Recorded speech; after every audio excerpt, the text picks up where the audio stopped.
The US brought the Middle East and beyond to the brink of a regional war that could have killed many thousands of people and destroyed the global economy.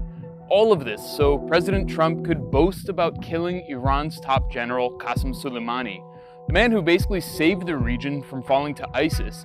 But Trump says he was actually a huge terrorist and a ticking time bomb who was born to kill Americans. If you've been watching Western media lately, you'd think Trump was telling the truth. Soleimani, a notorious terrorist. Soleimani was a deadly thorn in America's side, as we've been talking about for years. Soleimani almost singularly focused on killing Americans and our allies for nearly 2 decades. So there should be no discussion about him being anything other than that.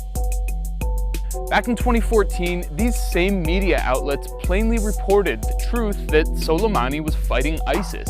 In recent weeks, the Iraqi military has made key gains against the forces of the Islamic State of Iraq and Syria, and few military minds have received more credit for those battlefield wins than this man, Iranian General Qassem Soleimani, the leader of Iran's elite special operations, Quds Force. Back then, the BBC even reported that Soleimani and the IRGC helped the Peshmerga fight ISIS.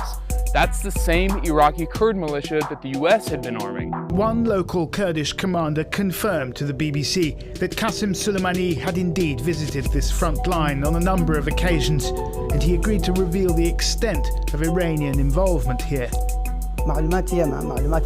Iran sent 16 truckloads of weapons. They sent big artillery, they sent monitors, 2 big rocket launchers, 3 or 4 smaller ones. They sent a mortar battalion too. So the US and Iran had shared interests in defeating ISIS. Even top American military strategists admitted this was a good thing. This is the most overt conduct of Iranian support in the form of artillery and other things. If they perform in a credible way, rid the city of Tikrit, turn it back over to its inhabitants, then it will, in the main, have been a positive thing in terms of the counter-ISIL campaign. As much as the US wanted to defeat ISIS, it couldn't stomach seeing credit go to Iran, the country Washington and its allies in Israel and Saudi Arabia have wanted to once again overthrow.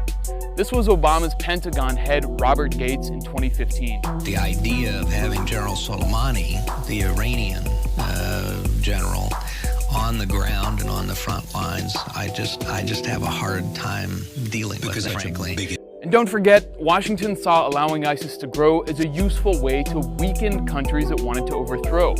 Now that Iran and its allies sent ISIS and al-Qaeda packing, the US figured it could assassinate Soleimani and nothing would happen. But Iran punched the bully back. Western media outlets acted as State Department stenographers, changing their tune to suit the US government's agenda.